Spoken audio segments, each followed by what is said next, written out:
तो एक लोटा पानी एक कलश में जल भर कर रख लीजिए और रात भर उसको रखे रहने दो। नवरात्र चल रहा है, उस कलश को रात भर रखकर सुबह सुबह उस कलश में एक बेलपत्र डालकर उस जल को नीम के पेड़ के नीचे 11 आम के जो पत्ते जिस डाली में लगे होते हैं, वो डाली कोमल सी डाली 11 टुकड़े महाराज एक कच्चे सूत से लपेटकर 11 बार उसका भाग, जब उसको लपेट लोगे इस तरह से इकट्ठा करके, आगे का जो भाग है 11 बार कच्चा सूत लपेटने के बाद जो भाग पीछे का आगे का कोई भी हो उसको शहद में डुबाकर शिव जी को समर्पित कर दो। किस जगह पर रखना है? अशोक सुंदरी वाली जगह। अशोक सुंदरी की जगह जानते हो आप लोग, पहले भी आपको बताया है, आज फिर आपको वर्णन कर दें। जैसे ये गोल जलाधारी है, ये शिवलिंग रखा है, ये दो जहां से पानी बह रहा है बाबा के चरणारविंद, राइट में श्री गणेश जी का स्थान, लेफ्ट में कार्तिकेय का स्थान, बीच में अशोक सुंदरी की जगह। शंकर भगवान की 6 लड़कियां हैं। भगवान शंकर के 13 बच्चे, 13 बच्चों में से 6 लड़कियां, उस 6 लड़कियों में से एक लड़की का स्थान, भगवान शंकर की एक बेटी का स्थान, अशोक सुंदरी का स्थान सामने है। पद्म पुराण में स्पष्ट किया यह स्थान अशोक सुंदरी का। शंकर भगवान की जलाधारी में पार्वती जी का हस्तकमल, ऊपर से जो एक एक बूंद पानी गिरता है, यह शंकर भगवान की 5 लड़कियों का स्थान है, जया, विषहरा, शामरीबारी, दौतली और देव। शंकर भगवान की 5 लड़कियां भगवान शंकर के मस्तक पे जल की धार गिरा रही हैं। बीच में जो अशोक सुंदरी का स्थान है महाराज, उस जगह पर शहद का मुख, जो शहद आपने भिंगोया है, उस शहद का मुख शंकर जी की ओर कर इसी चैत्र के महीने में, इन्हीं नवरात्रि में शंकर भगवान के उस अशोक सुंदरी की जगह पर शहद का भाग शिव जी की ओर रख दें। महाराज अगर घर में संपदा की कमी हो या कोई पैसा खा गया हो, रुपया नहीं दे रहा हो, पैसा अटक गया हो, तो उस शहद को शिव जी की ओर मुख कर उस आम के पल्लव की जो डंडी है उसको 11 डंडी को वहां रख दीजिए और उससे अपनी कामना कर आ जाइए। हो सके उस शहद में से थोड़ा सा शहद किसी रुमाल पर, किसी कपड़े में लगाकर उसको रख लीजिए। जिस व्यक्ति से पैसे लेना है, जिस व्यक्ति से पैसे मांग रहे हो, उससे एक बार जाकर मिल लीजिए, एक बार उसको खबर कर दीजिए। बाबा चाहेगा भोलेनाथ तो नवरात्रि में ही पैसा वापिस आ जाएगा, अगर शिव कृपा कर दे। ये बाबा की करुणा। आम का पल्लव कोई साधारण नहीं जिसको कलश के ऊपर रखा जाता है, शिव की कृपा। जिस आम के पेड़ पर स्वयं कामदेव चढ़कर भगवान शंकर के तीसरे नेत्र द्वारा जलकर भस्म हो जाते हैं, वो आम का पेड़ साधारण नहीं हो सकता, सहज नहीं है। और वैसे भी शिव शिव है महाराज। आम का जो पत्ता होता है, आम का जो पल्लव होता है, उस आम के पत्ते पर हल्दी और सिंदूर, इन दोनों से स्वस्तिक का निर्माण किया जाए। देवी भागवत का संवाद है, बहुत ध्यान देना महाराज। जिन कन्याओं का विवाह ना हो, पंचमी के दिन, नवरात्रे की कोई सी भी पंचमी, मतलब जो पंचमी तिथि पड़ेगी, कोई भी नवरात्र हो, चाहे वो 4 नवरात्र में से, चाहे वो पौष का हो, अश्विन का हो, चैत्र का हो, आषाढ़ का हो, किसी भी नवरात्रि में आप कर सकते हैं। एक पान के पत्ते पर, एक ही पत्ते पर जो 2 स्वस्तिक बनेंगे, एक हल्दी का बनेगा, एक सिंदूर का बनेगा। बस अंतर इतना है, जो हल्दी का स्वस्तिक है उस पर कंकु के चावल अर्थात रौली के चावल, रोली कुंकू के चावल रखना है, और जो सिंदूर का है उस पर हल्दी के चावल रखना है। इतना रखकर जिस लड़का लड़की का विवाह नहीं होता उसकी हथेली पर रखकर उसका नाम और गोत्र बोलकर महाराज उसको ले जाकर नीम के पेड़ के नीचे उसको रख दिया जाता है। मात्र 3.5 या 4 महीने ऐसे रहते हैं जिसके अंदर उस लड़का लड़की का विवाह पक्का हो जाता है। जिसका विवाह नहीं होता केवल उसी के लिए, जिसका मंगल विवाह ना हो रहा, आम के पल्लव में शिव का वर प्रदान है, आम के पल्लव में शंकर का आशीर्वाद, आम के पल्लव में शिव का आशीर्वाद। के दिन लोग देवी जी की स्थापना करते हैं, तो क्या स्थापना में क्या रखते हैं? कलश रखते हैं ना। तो कलश किस लिए रखा जाता है? कलश का क्रम क्या है? अपन ने अभी तक कथाओं में बहुत सुना शिव महापुराण में कि दिए का महत्व क्या है, अपन ने सुना दही का महत्व क्या है, जल का महत्व क्या है। पूरी शिव महापुराण में अपने अलग अलग महत्व को जाना है।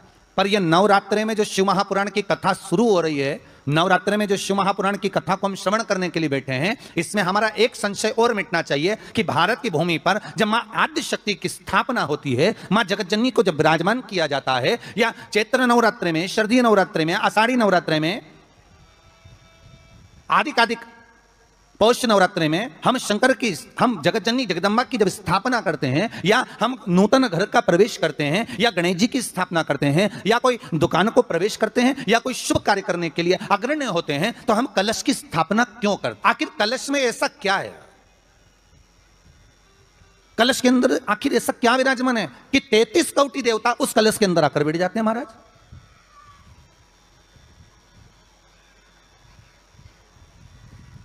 आप कोई यज्ञ करने जा रहे हो, आप कोई पोथी पुराण करने जा रहे हो, आप कोई अच्छा कार्य करने जा रहे हो, तो ब्राह्मण देवता कह देते कलश की स्थापना होगी, कलश की शोभा यात्रा निकलेगी, कलश यात्रा निकलेगी, कलश विराजमान होगा। और आज हर की पौड़ी पर, प्रयागराज में या उज्जैनी में, नासिक में जो बड़े बड़े कुंभ के मेले होते, कुंभ का मतलब भी तो कलश से होता है। उसकी महत्वता क्यों है? उस कुंभ की, उस घड़े की महत्वता कहां से प्रकट हो गई? शिव महापुराण की कथा कहती है महाराज, भगवान औघड़दानी शंकर स्वयं आद्य शक्ति जगदम्बा से कहते हैं कि जगदम्बा तू क्या चाहती है बोल। तो जगत जननी जगदम्बा कहती है कि जहां मैं हूं वहां शंकर है, ये आपने कह दिया, पर जहां शंकर है वहां पार्वती का होना जरूरी है। उसके लिए सिद्ध करने के लिए एक स्थान ऐसा बनाया जाए जहां पर शंकर विराजमान है और शंकर के साथ पार्वती विराजमान है। तो शिव जी ने कहा, पार्वती उसके लिए मैं तुझे एक सुंदर कलश का निर्माण कर देता हूं। कितना सुंदर लिखा है देवी भागवत के अंदर कि जहां कलश की स्थापना होती है उस जगह पर किसी देवताओं को बुलाने की जरूरत नहीं होती। 33 कोटि देवता उस जगह पर स्वतः विराजमान हो जाते हैं। स्वयं 33 कोटि देवता स्वयं वहां विराजमान। और कितनी महत्वता कलश की महाराज। आप लोगों से भी निवेदन है, क्षेत्रीय प्रतिपदा है आज, जिनके घर में ज्यादा रोग हो, बीमारी हो, ज्यादा तकलीफें आ रही हो, कष्ट बढ़ रहा हो, बीमारियां बढ़ रही हो, या भय लग रहा हो, डर लग रहा हो, हृदय चित्त में कहीं ना कहीं आपको भय का भान हो रहा हो, तो एक लोटा पानी, एक कलश में जल भर कर रख लीजिए और रात भर उसको रखे रहने दो। नवरात्र चल रहा है, उस कलश को रात भर रखकर सुबह सुबह उस कलश में एक बेलपत्र डालकर उस जल को नीम के पेड़ के नीचे, जहां चैत्री नवरात्रि में नीम के पेड़ के नीचे सारी विद्याएं, आद्य शक्तियां, सारी देवी उस नीम के पेड़ के नीचे विराजमान रहती हैं। उस कलश में एक बेलपत्र डालकर रात भर रखकर उस जल को पूरे घर में घुमाकर उस नीम के पेड़ के नीचे समर्पित कर दीजिए महाराज। घर में भय लगना बंद हो जाएगा, कोई बड़ी बीमारी आपको घेरेगी नहीं और उस बीमारी से, उस रोग से आप मुक्त रहेंगे। उस बीमारी से, उस रोग से आप मुक्त पाएंगे, वो बीमारी आपको घेर नहीं। कलश का इस संसार सागर से उबरने के लिए हम भगवान की कथा को अपने हृदय में, अपनी चित्तवृत्ति में, अपने मन में उतार लें।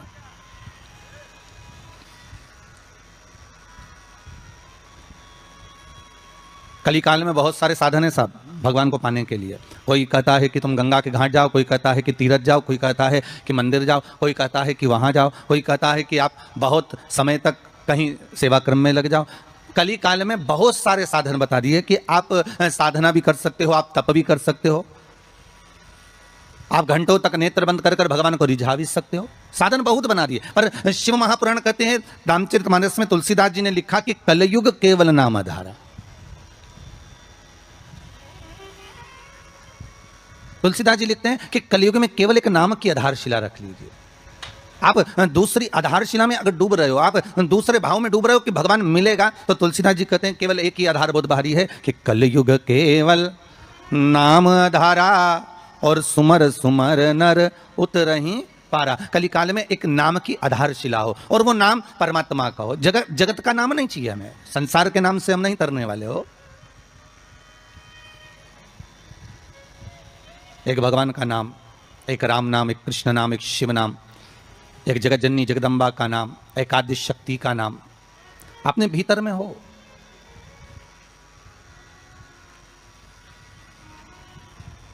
और फिर जब उस परमात्मा का नाम हम इस हृदय चित्त से लेंगे, उस परमात्मा के नाम में जब हम डूबेंगे, तो उसका आनंद भी तो बहुत